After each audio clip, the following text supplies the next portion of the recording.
नमस्कार, सनातन विचार में आपका स्वागत है। अगर आपने चैनल सब्सक्राइब नहीं किया तो प्लीज़ सब्सक्राइब करें, वीडियो को लाइक करें, शेयर करें, कमेंट करें। आज जिस पुस्तक पर हम चर्चा कर रहे हैं वो चौखंबा संस्कृत सीरीज ऑफिस वाराणसी द्वारा प्रकाशित कृष्ण द्वैपायन महर्षि व्यास विरचितम अग्नि महापुराण है। पुराण के अनुवादक एवं संपादक डॉक्टर सूर्यकांत झा जी हैं। मूल्य 1275 है। ये साइड से और पीछे कुछ चौखंबा कृष्णदास अकेडमी और चौखंबा संस्कृत सीरीज ऑफिस वाराणसी द्वारा प्रकाशित पुराण इतिहास ग्रंथ जो है उनकी एक संक्षिप्त सूची और लिंग महापुराण जो प्रकाशित है उसका एक बहुत ही संक्षिप्त परिचय दिया गया है। मूल्य 1275 है। अनुवादक एवं संपादक डॉक्टर सूर्यकांत झा, ज्योतिष शास्त्राचार्य, शिक्षा शास्त्री, PhD। कुल पृष्ठ पुस्तक में 46 पृष्ठों में भूमिका, विषय सूची इत्यादि है और उसके बाद 1242 पृष्ठों में पुराण और पुराण का हिंदी में अनुवाद है। ये मूल्य है 1275। 20% का टिपिकली इसमें चौखंबा की वेबसाइट से लेने पर डिस्काउंट मिल जाता है।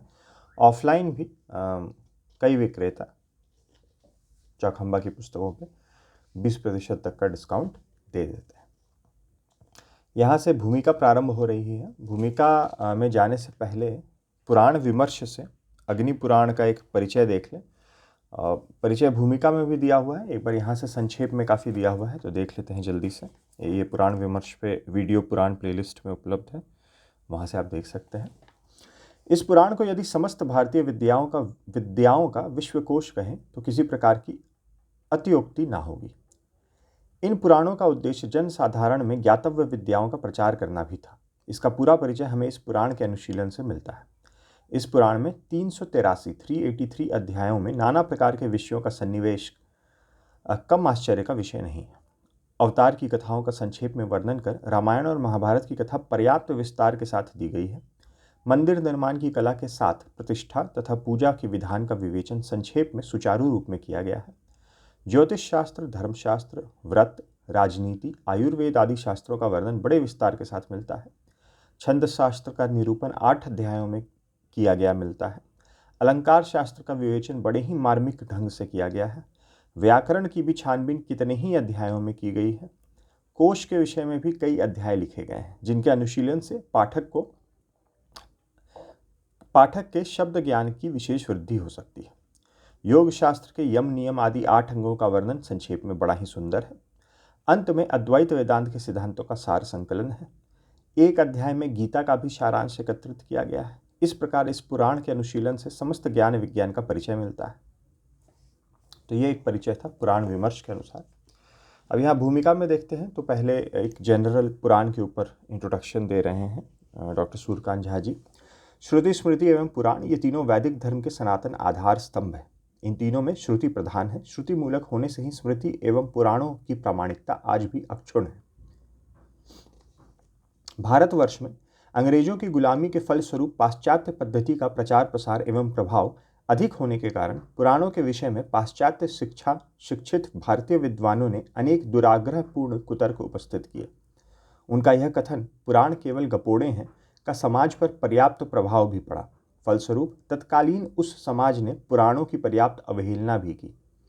किंतु कुछ समय बाद प्राच्य तथा पाश्चात्य सभी विद्वानों ने सर्वसम्मतया यह स्वीकार किया है कि पुराण का अधिकांश भाग प्रामाणिक है, अतएव वे अति महत्वपूर्ण व स्वीकार्य हैं। इतना ही नहीं, अनेक पाश्चात्य इतिहासकारों ने भी पुराणों में वर्णित ऐतिहासिक स्थलों के आधार पर ही भारतवर्ष के प्राचीन इतिहास की रचना करने की लाचार साहस भी प्रकट किया है।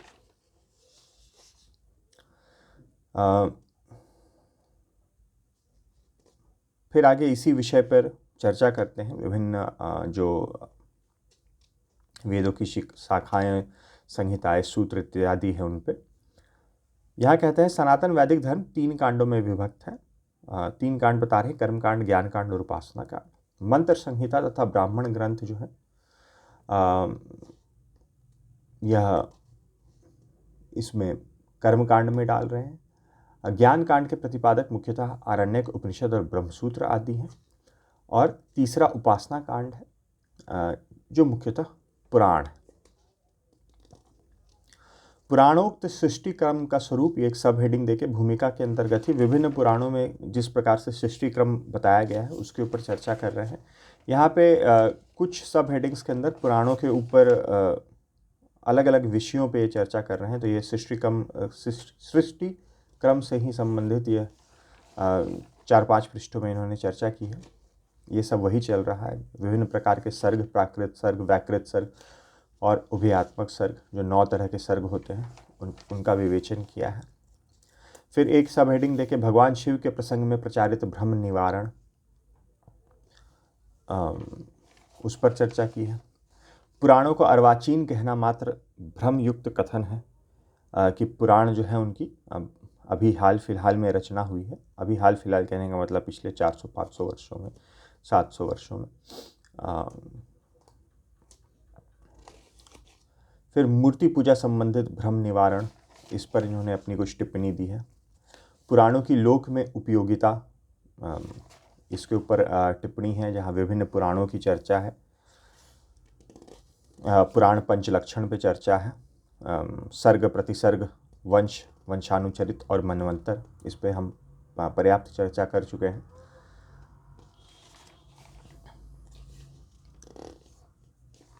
ये सब विभिन्न विषय जो पुराण में आते हैं उनके ऊपर एक जनरल चर्चा है।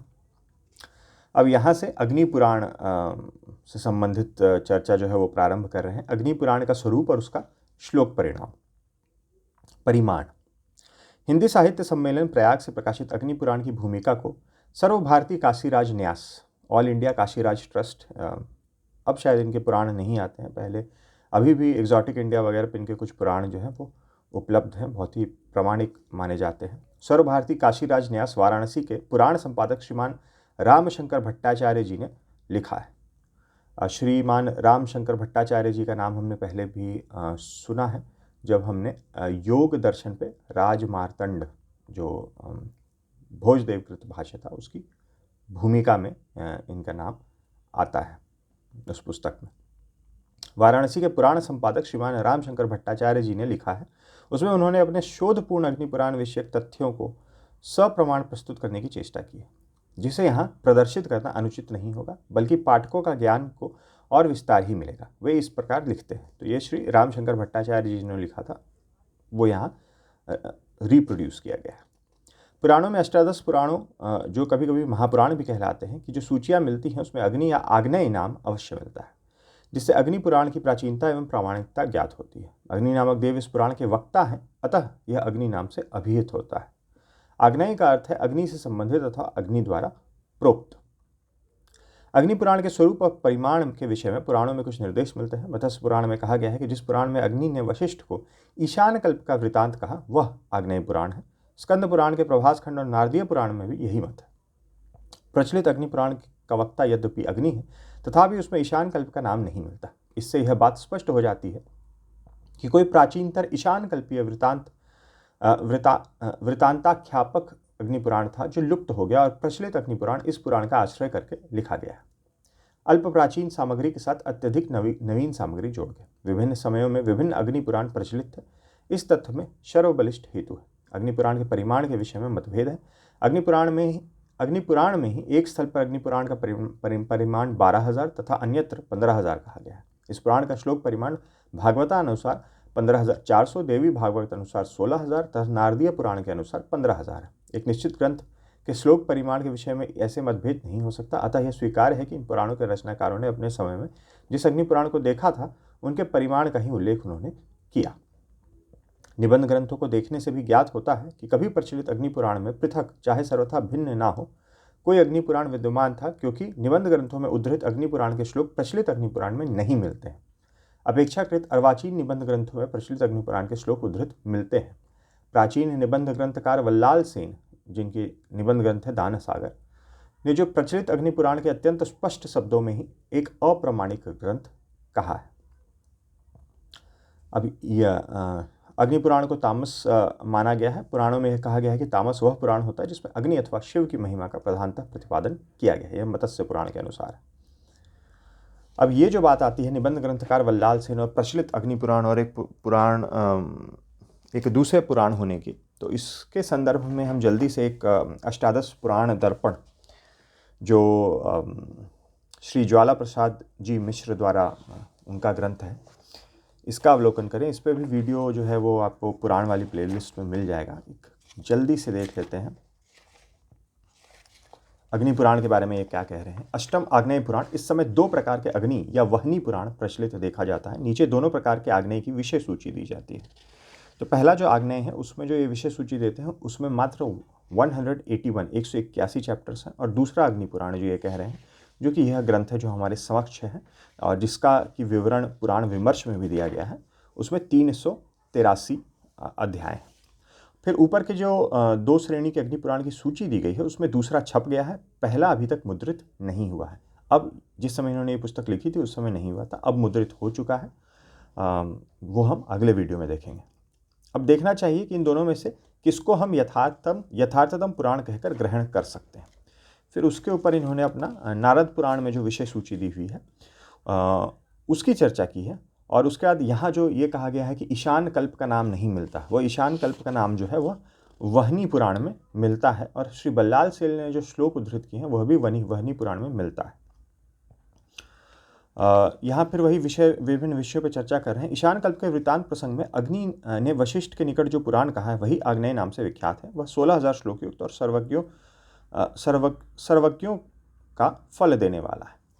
नारद पुराणोक्त विषय अनुक्रमणिका इस समय मुद्रित अग्नि पुराण में पाया जाने पर भी उसमें ईशान कल्प वृत्तांत अथवा मत्स्योक्त कोई लक्षण नहीं है।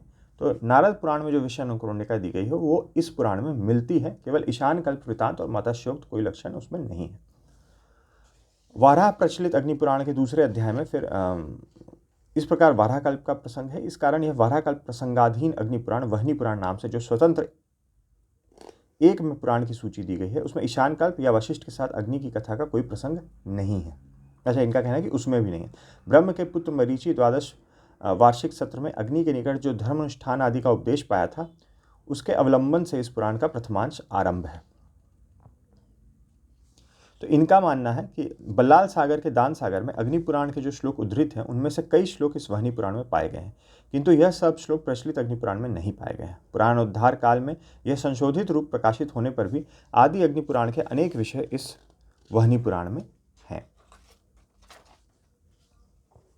तो ये भी वही कह रहे हैं कि वल्लाल सेन का जो दान सागर है वह उस वहनी पुराण में मौजूद है। हालांकि उसमें भी हर चीज़ जो है जैसे नारद पुराण ईशान कल्प इत्यादि जो है वह वृतांत उसमें भी नहीं आता है।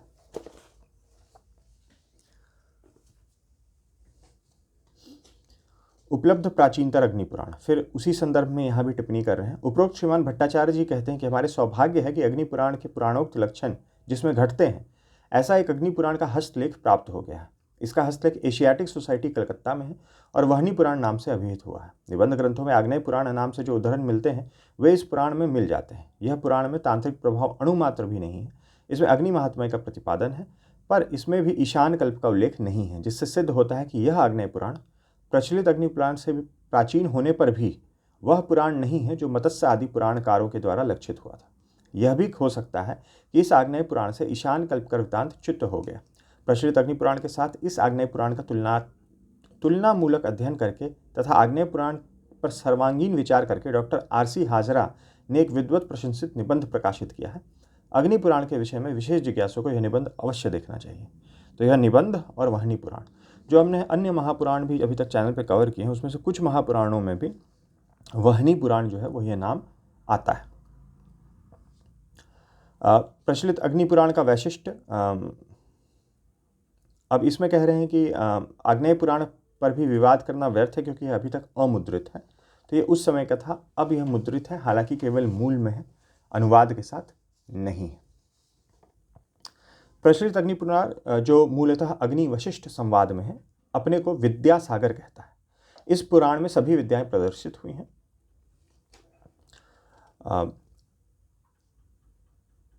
इन कथनों से ज्ञात होता है कि इस पुराण का मुख्य प्रतिपाद्य विषय नानाविध विद्याएं हैं। पुराण परंपरा में प्रसिद्ध पंचलक्षण इस पुराण में गौण है, यद्यपि इन पांचों विषयों का प्रतिपादन भी विभिन्न अध्यायों में मिलता है। यानी कि सर्ग, प्रतिसर्ग, वंश, मनवंतर और वंशानुचरित तो आते ही हैं, लेकिन वह गौण रूप से आते हैं। मुख्य तो नाना विद्य विद्याओं का प्रतिपादन है। अग्निपुराण का गौरव विविध विद्याओं का प्रतिपादन करने में है। फिर अग्निपुराण के विषयों का क्रमबद्ध निर्देश, अग्निपुराण का रचना काल पर चर्चा की गई है। रचना काल से संबंधित एक बहुत ही ये अच्छी टिप्पणी कर रहे हैं। ये कह रहे हैं, इस विषय में यह स्पष्टतया ज्ञातव्य है कि नवम शताब्दी अथवा उससे किंचित पूर्व या पश्चात काल की रचना होने पर भी अग्निपुराण के सभी श्लोक अग्निपुराण रचना काल में ही रचित हुए हैं, ऐसा समझना चाहिए। पुराण रचना काल का अर्थ है पुराण की अंतिम संपादन का काल, यद्यपि संपादित सामग्री संपादन काल की ही है, ऐसी बात नहीं। यानी कि जब का भी मैन्यूस्क्रिप्ट मिला है तो वो मैन्यूस्क्रिप्ट उस काल का है, उस मैन्यूस्क्रिप्ट में जो सामग्री है उसकी रचना भी उसी काल में हुई है, यह मानना जो है वह उपयुक्त नहीं होगा। पहले भी पुराणों के रचना काल के संदर्भ में हम विभिन्न वीडियोज़ में चर्चा कर चुके हैं कि ये बहुत ही एक डेफिनेट साइंस नहीं है कि बिल्कुल सटीक तौर पे आइडेंटिफाई किया जा सके। अभी भी हज़ारों लाखों मैन्यूस्क्रिप्ट्स हैं जो कहीं कहीं लाइब्रेरीज़ में, पर्सनल कलेक्शंस में हैं, तो कहाँ से कौन सी एक मैन्यूस्क्रिप्ट मिल जाएगी और 500,000 साल ऐसे ही शिफ्ट हो जाएगा।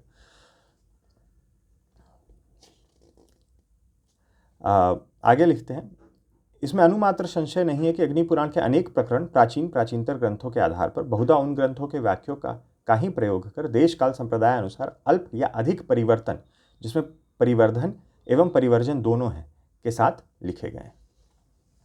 अब आते हैं अग्निपुराणोक्त विषय में। यहाँ बिल्कुल अध्याय क्रम के अनुसार इन्होंने विषयों का विवेचन किया है। ये मैं आपको संक्षेप में एक बार पढ़ के सुना दूं ताकि फिर हमें विषय सूची का अवलोकन करने की आवश्यकता नहीं पड़ेगी। ये पूरा जो विभिन्न विषय हैं 383 अध्यायों में, उनका यहाँ पे इन्होंने एक समरी दिया है, एक परिचय दिया है। अध्याय 1 में ऋषियों के प्रश्न के उत्तर में सूत ने शब्द ब्रह्म एवं पर ब्रह्म रूप द्विविध विद्या का परिचय दिया है। यह भी कहा गया है कि यह मत अथर्वणी श्रुति का है। अध्याय 2 से 16 में विभिन्न अवतारों का विवरण इन अध्यायों में दिया गया है। अध्याय 5 से 11 में रामावतार की कथा है। 16 से 15 में भारत कथा, महाभारत की मूल घटना दी गई है। अध्याय 16 में बुद्ध और कल्कि का वर्णन है। अध्याय 17 से 20, अध्याय 17 में जगत सृष्टि, 18 में स्वयंभू मनु के वंशजों के नाम तथा अध्याय 19 में कश्यप के वंशजों के नाम दिए गए हैं। अध्याय 21 से 106 में अनेक तांत्रिक, स्मार्त एवं तांत्रिक कर्मों का विवरण इन अध्यायों में मिलता है। यह विवरण तंत्र एवं स्मृति ग्रंथों पर आधारित है। आधार ग्रंथों की तुलना में पुराण का विवरण अनेकत्र संक्षिप्त एवं सामान्य है। इन अध्यायों में विभिन्न देवताओं की सामान्य पूजा तथा प्रतिष्ठा विधि, वास्तु पूजा, प्रसाद एवं देवस्थापन, प्रतिमाओं के लक्षण, शालिग्रामों के लक्षण, शांति कर्म, अधिवास, ध्वजारोपण, होम, दीक्षा आदि के साथ कही गई है। यहाँ कुछ विशिष्ट बातें भी मिलती है, फिर उनका वर्णन किया गया है। अध्याय 107 से 120 स्वयंभू मनु, प्रथम मनु का वंश, तीर्थ एवं भुवन कोश यानी कि ज्योग्राफी यहाँ प्रतिपादित हुए हैं। यहाँ लिखते हैं, अग्निपुराण में तीर्थ परक विवरण विस्तृत नहीं है। अध्याय 109 में तीर्थों की गणना, 110 में गंगा का महात्म्य, 111 में प्रयाग महात्म्य, 112 में वाराणसी महात्म्य, 113 में नर्मदा महात्म्य, 14 से 16 में गया महात्म्य कहे गए।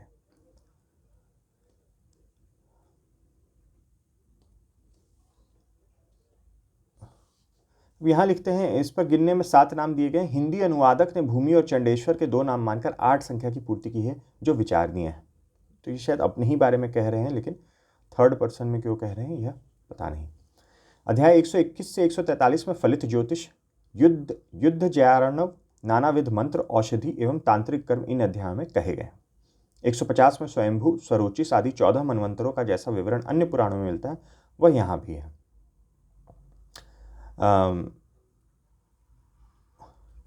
यहाँ यजुर्वेद के 27 शाखाएं ऐसा कहा गया है। 150वें अध्याय में यह मत का मूल अवेशनीय है। 151 से 217 अध्याय में वर्णाश्रम धर्म तथा व्रत आदि का विशद विवरण इन अध्यायों में मिलता है। इस विवरण में कोई वैशिष्ट्य नहीं है। मनु, याज्ञवल्क्य आदि का वाक्य अविकल रूप से या अल्पाधिक परिवर्तन के साथ यहाँ मिलते हैं। कहीं कहीं भ्रष्ट पाठ भी है। अग्निपुराण में पंचधा धर्म कहा गया है। 166वें अध्याय में वर्ण आश्रम, वर्णाश्रम, गुण और नैमित्तिक रूप 5 भेद स्वीकृत किए गए। उसके आगे 215वें में गायत्री का अर्थ सविस्तार दिया गया है। 218 से 242 में राजनीति राजधर्म का प्रतिपादन इन अध्यायों में किया गया है, जिसमें 218 से 237 में वक्ता पुष्कर हैं और श्रोता राम अर्थात परशुराम भार्गव राम है, दाशरथी राम नहीं। इन अध्यायों में राजा का अभिषेक, सहाय संपत्ति, भृत्य आदि के कर्तव्य, दुर्ग, राज्यपालन, अंतःपुर व्यवस्था, साम दाम दंड भेद, युद्ध, शकुन शुभ अशुभ सूचक चिन्ह, षाडगुण्य तथा प्रात्यहिक राजकर्म आदि का विशद विवरण दिया गया है। उसके पश्चात 243 से 255 में समुद्र नामक आचार्य के द्वारा प्रोक्त स्त्री पुरुष लक्षण शास्त्र का सार कहा गया है। फिर 256 से 248 विभिन्न दलों के लक्षण, वास्तु के लक्षण, पूजा में उपयोगी पुष्पों का विवरण दिया गया है। 249 से 52 में धनुर्वेद का स्पष्ट विवरण किया गया है। वैशंपायन आदि के प्राचीन धनुर्वेद विषयक ग्रंथ लुप्त हो गए हैं। वशिष्ठ और फिर धनुर्वेद के ऊपर इन्होंने अपना टिप्पणियाँ दी हैं कुछ अन्य ग्रंथों। ये जो इन्होंने, मैं पूरा पढ़ के नहीं सुना रहा हूँ, कहीं कहीं पे ये भी लिखा है कि ये जो अध्याय हैं वो किस मूल ग्रंथ से लिए गए हैं इनके अनुसार। जैसे तंत्र संबंधित जो अध्याय हैं वो किस ग्रंथ से लिए गए हैं। जैसे एक जगह मैंने अभी पढ़ा कि मनुस्मृति और याज्ञवल्क्य स्मृति से जो है वो कुछ चीज़ें ली गई हैं। 259 से 262 तक स्मृति शास्त्रीय व्यवहार प्रकरण का एक सारवाण विवरण इन अध्यायों में दिया गया। 59 से 262 में ऋग यजु शाम अथर्ववेदों के मंत्र सूक्त अनुवादक आदि का विनियोग इन अध्यायों में दिखाया गया है। 63 से 270 में उत्पात शांति, पूजा, वैश्वदेव बलि, स्नान, होम, निराजन इत्यादि दिया गया है। 71 से 72 वेद की शाखाओं तथा 18 पुराणों का विवरण यहाँ दिया गया है। 73 से 78 में सूर्य एवं सोम वंशों का धारावाहिक विवरण यहाँ दिया गया है। उसके पश्चात धन्वंतरी ने सुश्रुत के प्रति जो आयुर्वेद विषयक सिद्धांत कहा था उसको प्रतिपादन किया गया है। यह है आपका 279 से 286 तक। इसमें भी इसके विभिन्न जो अंदर में है, जैसे 239 से 237 तक यहाँ दिया गया है। 287 से 292 में अंगराज लोमपाद के प्रति हस्ती शास्त्र विशद पालकाप्य ने जो कहा उसका सार यहाँ दिया गया है। पालकाप का ग्रंथ प्रसिद्ध रहा है, यह हस्त आयुर्वेद परक है, यानी कि हाथी आयुर्वेद परक। फिर 328 से 335 छंद शास्त्र पर चर्चा की गई है। 336 में शिक्षा उच्चारण शास्त्र है। 337 में 37 से 47 तक 11 अध्यायों के विषय क्रम यथाक्रम ये हैं: काव्य लक्षण, नाटक लक्षण, रस निरूपण, रीति निरूपण, नृत्य आदिगत अंग कर्म, अभिनय आदि, शब्द अलंकार, अर्थ अलंकार, शब्दार्थ अलंकार, काव्य गुण, काव्य कोश। फिर एकाक्षर अभिधान। उसके बाद के कई अध्याय व्याकरण परक हैं। उसके बाद 360 से 367 तक कोश परक, ये सर्वथा अमर कोश पर आधारित है। 68 से 71 तक नित्य, नैमित्तिक, प्राकृत और आत्यांतिक रूप 4 प्रकार के प्रलय का विवरण किया गया है। 72 से 80 तक अध्यायों में यम, नियम, आसन, प्राणायाम, प्रत्याहार, धारणा, ध्यान, समाधि तथा ब्रह्म ज्ञान, अंतिम के 3 अध्यायों में का उत्कृष्ट विवरण दिया गया है। ये विवरण वाकई में बहुत अच्छा है, ब्रह्म ज्ञान के ऊपर भी और योग का भी बहुत अच्छा सार दिया गया है। 81 से 82 कृष्ण ने अर्जुन के प्रति जो कहा भगवद गीता, उसका सार दिया गया है। यम गीता 82 में दी गई है। 83 में अग्निपुराण के स्वरूप और महात्म्य का विवरण दिया गया है। तो ये विस्तार से हमने एक ये देख लिया, अवलोकन कर लिया विषय सूची का। ये विषय अनुक्रमणिका दी गई है, हिंदी में चैप्टर्स के नाम दिए गए हैं, अध्याय संख्या है, और जैसा कि मैंने पुराण विमर्श और अष्टादश पुराण दर्पण दोनों में ही देखा है और यहाँ भूमिका में भी देखा है। ये अग्नेय पुराण का जो अभी प्रचलित मुद्रित संस्करण है वो है। इसमें कुल 383 अध्याय हैं। हर अध्याय में जो श्लोक संख्या है वह भी दी गई है और पृष्ठांक दिया गया है। स्वस्ति वाचन है प्रारंभ में, उसके बाद यहाँ से पुराण प्रारंभ हो रहा है। ऊपर बड़े बोल्ड फॉन्ट में मूल संस्कृत के श्लोक दिए गए हैं, नीचे उससे छोटे हिंदी फॉन्ट में हिंदी का अनुवाद दिया गया है। अब कुछ बातें, ये केवल अनुवाद नहीं है, काफ़ी सारा खंड जो है वह तो अनुवाद मात्र ही है, लेकिन पुराण में कहीं भी फुट नोट्स नहीं दिए गए हैं। फुट नोट्स देने की जगह जो अनुवादक महोदय हैं उन्होंने एक तरह से व्याख्या कर दी गई है। कई जगहों पे ज्योतिष से संबंधित, विशेषकर व्याकरण से संबंधित और अन्य स्थानों में भी उन्होंने अपनी ओर से बहुत सारे उदाहरण दिए हैं विषय को समझाने के लिए, स्पष्टीकरण करने के लिए, या और विषय को जो है वह जहाँ पे शॉर्ट में मूल पुराण में मेंशन किया गया है उसको थोड़ा सा और विस्तार से बताया है। लेकिन यह बात अलग से फुट नोट में नहीं दी गई है, ये बात नीचे अनुवाद में ही दे दी गई है। और ये हमें स्पष्ट तब हो जाता है जब ऊपर मूल में केवल 2 ही लाइनें आपको दिखेंगी, 2 श्लोक बस दिखेंगे, और नीचे फिर एक एक 2 पेज के अनुवाद दिखेंगे। तो वह शब्द अनुवाद नहीं है, वो उन 2 श्लोकों की एक तरह से आप व्याख्या या एक विस्तार समझ सकते हैं। तो एक तो ये एस्पेक्ट। दूसरा, पुस्तक में प्रिंटिंग से रिलेटेड कोई मेजर इशू नहीं है, फॉन्ट साइज़ ठीक है, स्पेसिंग भी अच्छा है। सिर्फ एक पृष्ठ है जहाँ प्रिंट थोड़ा हल्का हुआ है, बाकी एक आध जो अक्षर इधर उधर होते हैं वो विभिन्न पुस्तकों में हमने देखा है, वो इसमें भी है। लेकिन उसके अलावा पुस्तक में एडिटिंग के ठीक ठाक त्रुटियां हैं एडिटिंग से संबंधित, उसको मैं थोड़ा बहुत यहाँ पॉइंट आउट कर दूंगा। लेकिन इसका मतलब ये नहीं है, क्योंकि ग्रंथ का कलेवर बहुत बड़ा है, ऐसा नहीं कि हर पृष्ठ पे हर पैराग्राफ में इस तरह की गलतियाँ हैं। लेकिन हाँ, ठीक ठाक मात्रा में इस तरह की गलतियाँ हैं, और अगर ध्यान ना दें तो कुछ गलत अर्थ भी समझ सकते हैं। तो मूल साथ होने में अगर संस्कृत नहीं भी आती है तो इस प्रकार से सहायता होती है कि जब यहाँ कुछ कन्फ्यूजिंग मिलता है तो कम से कम शब्दों का मिलान करने पे ही स्पष्ट हो जाता है कि यहाँ पे कुछ नीचे किसी प्रकार की त्रुटि है और मूल का अर्थ यह नहीं है। तो वो कुछ उदाहरण अभी हम देखेंगे। यहाँ पर हाँ, अग्नि पुराण में कई जगहों पे जहाँ पे, जैसा अभी हमने विषय सूची में देखा कि पूजा पाठ तंत्र से संबंधित कोई अनुष्ठान कैसे करना है उससे संबंधित जो है वो अध्याय हैं। तो कुछ जगहों पे मंत्रों का निर्माण कैसे करना है वह भी बताया गया है कि किस प्रकार से आप मंत्र की रचना करें। एक जनरल फॉर्मूला दे दिया गया है और उसके आधार पर किस प्रकार से मंत्र बनाया जाए।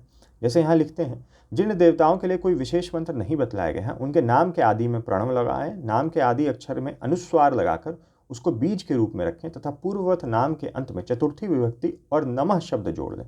पूजन और जप में प्रायः सभी मंत्र ओम कारक युक्त बताए गए हैं, अंत में तिल और तो फिर किस प्रकार से मंत्र की रचना करनी चाहिए, यहाँ भी उसी संदर्भ में है। ऐसा सिर्फ इस एक जगह पे नहीं है, जहाँ भी इस तरह का कोई टॉपिक आया है वहाँ और भी जगहों पे ये आ रहा है। अब जैसे एडिटिंग के मिस्टेक में कई तरह के मिस्टेक हैं, कुछ कैटेगरीज आइडेंटिफाई हो जाती हैं क्योंकि वो उसी तरह के मिस्टेक रिपीट हो रहे हैं। अब जैसे यहाँ है, विद्वान पुरुष अंदर की ऊंचाई में, ये मंदिर निर्माण से रिलेटेड है।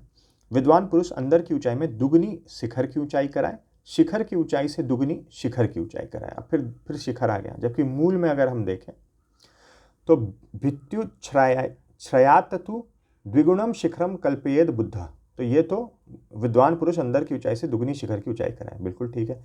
शिखरस्य तु तुर्येण भ्रमणम परिकल्पयेत। अब यहाँ शिखर की ऊंचाई से दुगनी शिखर की ऊंचाई करवाएं, यह जो है वो लाइन जो है वो ऊपर नहीं आती है, तो वो लाइन को इग्नोर करना होगा। तो इस प्रकार से अब यहाँ पर भी देखिए, हरिहर मूर्ति इस तरह बनानी चाहिए, मूर्ति निर्माण से संबंधित है। वह दाहिने हाथ में शूल तथा ऋषि धारण करती है। अब ऋषि धारण करती है, यह एक कन्फ्यूजिंग फ्रेज है। ये ऋषि आप अब अगर मूल में देखें तो शूला आर्ष्टिधारी दक्षे च गधा चक्र धरो अपरे। तो शूल है और अष्टिधारी दक्षे और बाएं हाथ में गदा और चक्र आ रहा है, तो उसको यहाँ पर नीचे ऋषि लिख दिया गया है। फिर आगे फिर और प्रतिमाओं का लक्षण बताया गया है, ये भी प्रतिमा लक्षण के अंतर्गत ही है।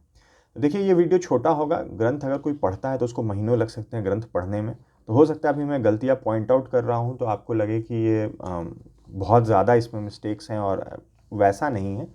चूँकि कम समय में जानकारी इस प्रकार की दी जा रही है तो हो सकता है कि ऐसा प्रतीत हो कि बहुत ज़्यादा है, लेकिन ठीक ठाक संख्या में है। नहीं होने चाहिए जितने हैं उतने, लेकिन ऐसा नहीं है कि हर पृष्ठ पे है या हर पैराग्राफ में। विष्णु आदि देवता सामान्य विधि और पुस्तक लेखन विधि। अब यहाँ पे मंत्रों को किस तरह से ट्रीट किया गया है अनुवाद में, जैसे इस प्रकार यहाँ देख सकते हैं, यहाँ जो मूल मंत्र हैं वो अनुवाद में भी रिप्रोड्यूस किया गया है। बोल्ड में मूल मंत्र दिया गया है, जिन मंत्रों का उच्चारण किया गया, कोई विधि दी गई है। कहीं कहीं पे अब यहाँ केवल मूल दिया गया है, कहीं कहीं पे मंत्र का अनुवाद भी दिया गया है, अनुवाद दे दिया गया है, और कहीं कहीं पे केवल ऊपर का रेफरेंस दे दिया गया है। तो ऐसे 2-3 तरीकों से मंत्र का बताया गया है। जहाँ जहाँ वैदिक मंत्र आए हैं वहाँ वेदों का रेफरेंस भी दिया गया है कि किस वेद से कहाँ से ये मंत्र लिए गए हैं। अब ये रेफरेंसेस तो मैंने नहीं वेरीफाई किए हैं, लेकिन ये रेफरेंसेस 99% जगहों पे दिए गए हैं। शायद एक आध जगह है जहाँ रेफरेंसेस नहीं दिए गए हैं वैदिक मंत्रों का, बाकी अनुवाद में हर जगह वैदिक मंत्रों के रेफरेंसेस दिए गए हैं ब्रैकेट में, जो मूल में नहीं है। मूल में केवल मंत्रों का उल्लेख किया गया है, नीचे बता दिया गया है कि ये कहाँ से लिया गया है।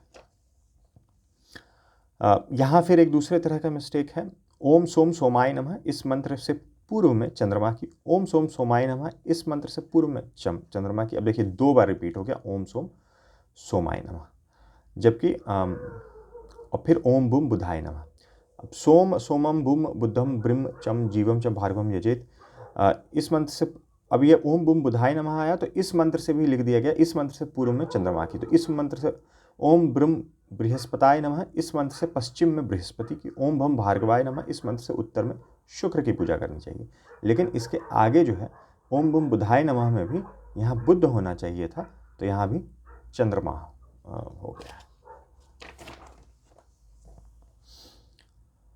अब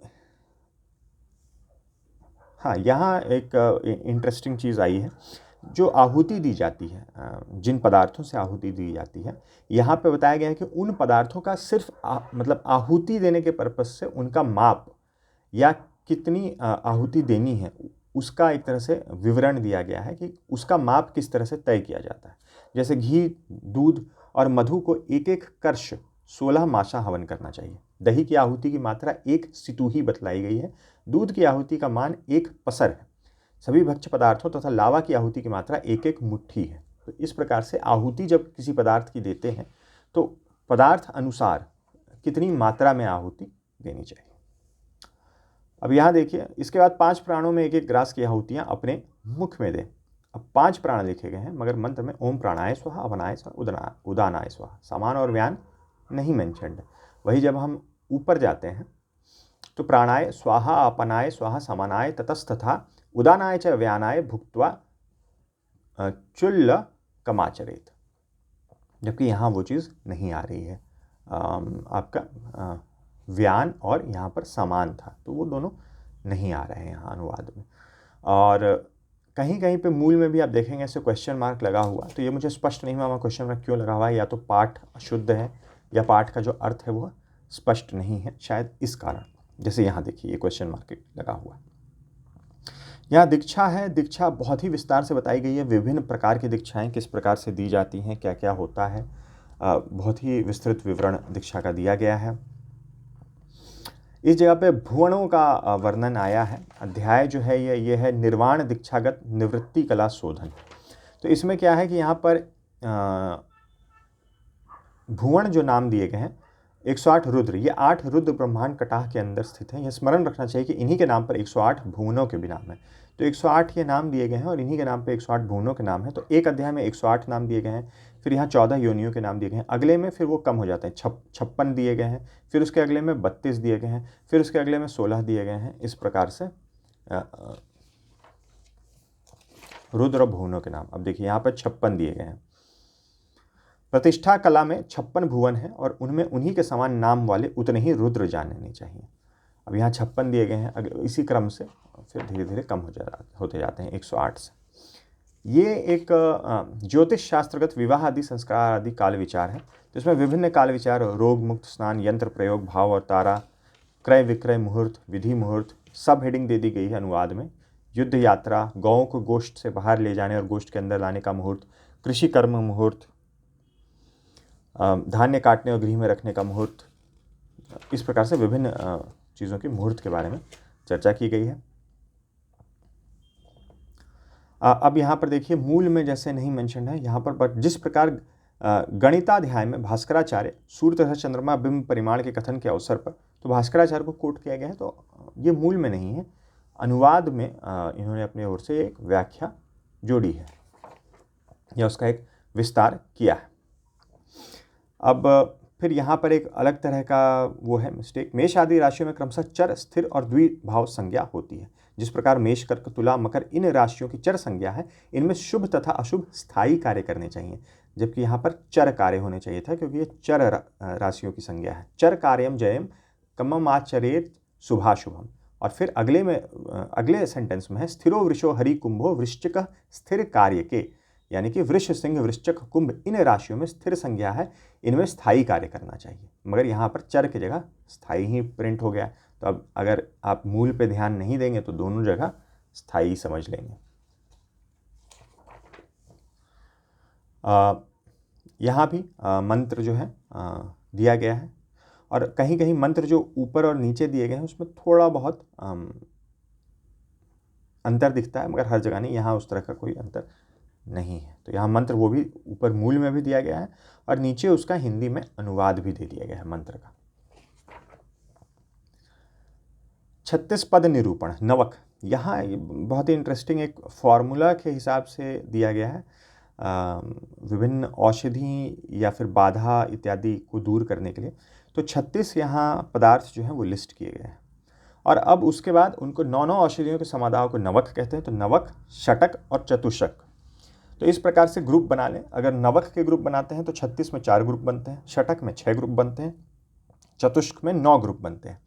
तो अब उसके बाद बताया गया है कि ये पहला नवक अगर आप खाएंगे तो इस से छुटकारा पाएंगे, दूसरे नवक से इससे, तीसरे नवक उसी प्रकार षटक से। तो उसके बाद इन्हीं इस ऑर्डर में औषधियों का कॉम्बिनेशन निकालने, और उस कॉम्बिनेशन के आधार पर बताया गया है कि किस परिस्थिति में किसका जो है वो सेवन करना चाहिए।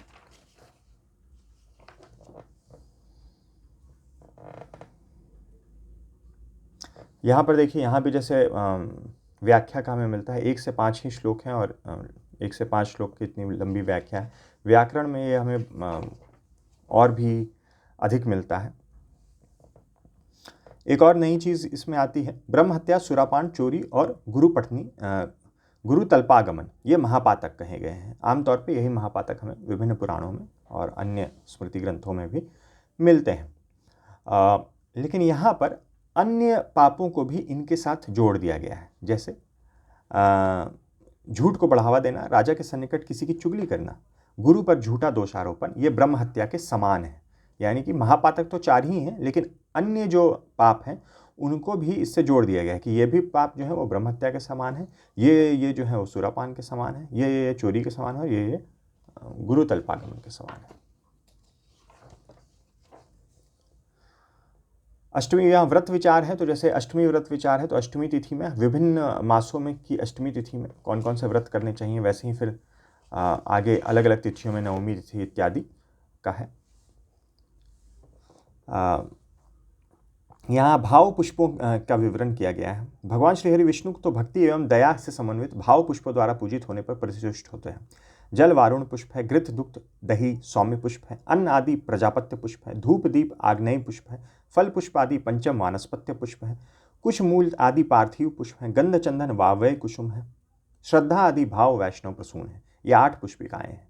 तो हर जो चीज़ें हम चढ़ाते हैं सबको पुष्प रूप में उनका विवरण किया गया है। ये श्री राम का राजधर्म विचार यहाँ से प्रारंभ हो रहा है, इसका हम अवलोकन कर चुके हैं विषय सूची में। धनुर्वेद का विचार भी बहुत विस्तार से है, किस प्रकार से पाँव का पोजीशन होना चाहिए, किस प्रकार का धनुष होना चाहिए। वाक्य पारुष्य आदि विचार ये शायद व्यवहार दंड के अंदर ही है, जो जस्टिस सिस्टम है या होना चाहिए, जिस प्रकार का व्यवहार न्यायालय, तो इसमें किस प्रकार का वाक्य पौरुष्य, या आप उसको अभी की भाषा में कठोर गाली देना उसको कह सकते हैं, तो किस किस प्रकार का वाक्य पारुष्य होता है और उसमें किस प्रकार की सज़ा देनी चाहिए, उसके ऊपर यह अध्याय है। ऋग विधान विचार, इसमें विभिन्न ऋग्वेद के जो मंत्र हैं उनका किस प्रकार से अनुष्ठान करना है उसका विवरण है। इस प्रकार से हर वेद पर एक एक अध्याय जो है वो समर्पित है कि, और यहाँ जो अनुवाद है उसमें मंत्र का जो है वो सोर्स भी दे दिया गया है कि कहाँ पर आप ऋग्वेद में वो मंत्र पा सकते हैं। इसी प्रकार से चारों वेदों का अलग अलग अध्याय में दिया गया है। थोड़ा सा बाइंडिंग रिलेटेड यहाँ इशू है, प्रिंट पूरा है, बस ये बाइंड करते समय शायद पेज बीच से फोल्ड हो गया है, ऐसा कोई बहुत मेजर इशू नहीं है। सिद्ध औषधि विचार, यहाँ से आपको आयुर्वेद संबंधित जो है बहुत ही विस्तार से ये भी अध्याय आए हैं। इसमें एक इंटरेस्टिंग ये है, इस शरीर में 3 तरह के उपस्तंभ खंबे कहे गए हैं, आहार, मैथुन और निद्रा। तो ये 3 शरीर के खंबे हैं, आहार, मैथुन और निद्रा। मनुष्य इनके प्रति सदा सावधानी रखें। इनके पूर्णतया परित्याग या अत्यंत सेवन से शरीर क्षय को प्राप्त होता है। तो ना पूर्णतया परित्याग और अत्यंत सेवन दोनों से। कृश शरीर को बृहण पोषण, स्थूल शरीर को कर्षण और मध्यम शरीर को रक्षण करना चाहिए। तो जिनका शरीर कृश है उनको पोषण करना चाहिए, बृहण करना चाहिए, स्थूल शरीर वाले को कर्षण करना चाहिए, और जिनका मध्यम शरीर है उनको रक्षण करना चाहिए। ये शरीर के 3 भेद माने गए हैं। तर्पण और अतर्पण, इस तरह आहार आदि उपक्रमों के 2 भेद होते हैं। मनुष्य को सदा हिताशी होना चाहिए, हितकारी पदार्थों को ही खाना चाहिए, और मिताशी बनना चाहिए, परिमित भोजन करना चाहिए, तथा जीर्णाशी होना चाहिए। पूर्व भुक्त अन्न का परिपाक हो जाने पर ही पुनः भोजन करना चाहिए। अश्व वाहन सार, अन्य पुराणों में हमें अश्व आयुर्वेद तो मिलता ही है, तो इसमें अश्व आयुर्वेद भी है, गज आयुर्वेद भी है। लेकिन अश्व वाहन सार के अंदर किस प्रकार से घुड़सवारी की जाती है, किस प्रकार से घोड़ों की देखभाल की जाए, कौन सा अश्व जो है वह उत्तम है, कौन सा अश्व जो है वह मध्यम है, इत्यादि, इस पर भी विभिन्न अध्यायों में अश्वों की शांति प्रक्रिया इत्यादि पर भी इसमें विचार किया गया है। यहाँ भी देखिए एक प्रकार का एडिटिंग आ रहा है। दिन की स्वामिनी ग्रही पूतना कही जाती है, और वर्ष स्वामिनी ग्रही पूतना कही जाती है, और वर्ष स्वामिनी सुकुमारी। तो और वर्ष तक तो सेंटेंस ठीक चल रहा था, और उसके बाद होना चाहिए था स्वामिनी सुकुमारी, लेकिन फिर यहाँ रिपीट हो गया जो पहले टाइप हुआ था। और इस प्रकार का ये वाले भी एरर्स हैं, और भी स्थानों पे हैं। दिन की स्वामिनी ग्रही पूतना कही जाती है, और वर्ष स्वामिनी सुकुमारी, इतना होना चाहिए था, बट वो सेम चीज़ फिर वहाँ रिपीट हो गई, और वर्ष के बाद फिर से आगे वाला पार्ट जो है वो यहाँ दोबारा से छपा हुआ है। 55 विष्णु नाम स्मरण है इस अध्याय में। स्तंभन आदि विचार, यहाँ पे, यहाँ इस पृष्ठ में स्तंभन आदि विचार, यहीं पे थोड़ा सा प्रिंट एक हल्का हुआ है, कोई बहुत मेजर नहीं है, पढ़ सकते हैं आसानी से, बहुत ज़्यादा हल्का नहीं है।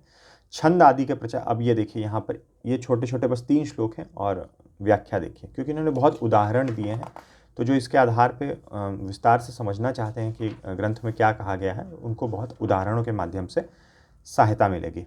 श्रृंगार आदि रस विचार, ये सब हम विषय सूची जो भूमिका थी उसमें देख चुके हैं। सुबंत सिद्ध रूप विचार, यहाँ शब्द रूप जो हमने अपने संस्कृत व्याकरण में पढ़े थे, बहुत ही विस्तार से उसमें बहुत एग्जाम्पल्स दिए हैं। अब जैसे मूल बस ये है 1 से 5 श्लोक, और अब ये उसका अनुवाद ही चल रहा है, क्योंकि इसके अंतर्गत जो अनुवादक महोदय हैं उन्होंने बहुत सारे, यहाँ देखिए शब्द रूप ये बोल्ड में हमें दिख रहे हैं, बहुत सारे यहाँ पे एग्जाम्पल्स दिए हैं व्याकरण के अंतर्गत। और शरीर अव्यय विचार, यहाँ शरीर की जो भौतिक रचना है, कितनी मांसपेशियाँ हैं, कितनी नाड़ियाँ हैं, कितनी हड्डी है, अंग कहाँ होते हैं, कौन कौन से विभिन्न आशय हैं, उन पर इस अध्याय में विचार किया गया है। यहाँ पर एक सूक्ष्म हड्डियों का कॉन्सेप्ट आया, वो मेरे समझ में नहीं आया, मैंने देखा नहीं था पहले, शायद कभी जब आयुर्वेद इत्यादि के ग्रंथ देखेंगे तो हो सकता है इस विषय पे और टिप्पणी चर्चा हो। हड्डियाँ 18,000 हैं यहाँ लिख रहे हैं। सूक्ष्म और स्थूल दोनों को मिलाकर 64 दांत हैं। तो ये सूक्ष्म जो हड्डियाँ हैं या दांत हैं वो क्या है, वो मेरी समझ में नहीं आया। यहाँ अभी हमने हाल ही में ऋभु गीता देखी थी, तो देखिए उसका एक बहुत ही संक्षेप में बस इस अध्याय के अंतर्गत ही आया है। निदाघ और ऋतु नाम आया है, ब्रैकेट में अनुवादक महोदय ने ऋभु बताया है, का संवाद सुनाता हूँ, ध्यान देकर सुनो। ऋतु ब्रह्म जी के पुत्र और ज्ञानी थे। पुलस्त्य नंदन निदाघ ने उनकी शिष्यता ग्रहण की। फिर संक्षेप में उनके एक प्रसंग दिया गया है। यम गीता है, श्रीमद् भगवद गीता का भी सार है, और अंतिम अध्याय जो है वो अग्नेय महापुराण का महात्म्य है। तो चूंकि अनुवादक महोदय ने अपनी ओर से जो भी ऐड करना था वो अनुवाद के अंतर्गत ही कर दिया है, तो इसमें कुछ फुट नोट्स नहीं है। उसके अलावा किसी प्रकार के अंत में अपेंडिक्स या अनुक्रमणिका इत्यादि भी नहीं दी गई है। कुछ एडिटिंग मिस्टेक्स हैं जो कि अगर आप सतर्क रह के अध्ययन करें, ग्रंथ का मूल के साथ रेफ़र करें, जहाँ भी आपको कुछ कन्फ्यूजिंग सा हिंदी में लगे तो कोई बहुत ज़्यादा कठिनाई नहीं होगी, हालांकि वो अवॉइडेबल थे। तो ये थी कुछ जानकारी चौखंबा संस्कृत सीरीज़ ऑफिस वाराणसी द्वारा प्रकाशित श्री अग्नि महापुराण के बारे में। अगले वीडियो में, जो पुराण पे अगला वीडियो आएगा, उसमें हम जो इसके पहले का अग्नि पुराण है यानी कि वहनी पुराण, उस पर चर्चा करेंगे। वीडियो देखने के लिए बहुत बहुत धन्यवाद। मिलते हैं अगले वीडियो में।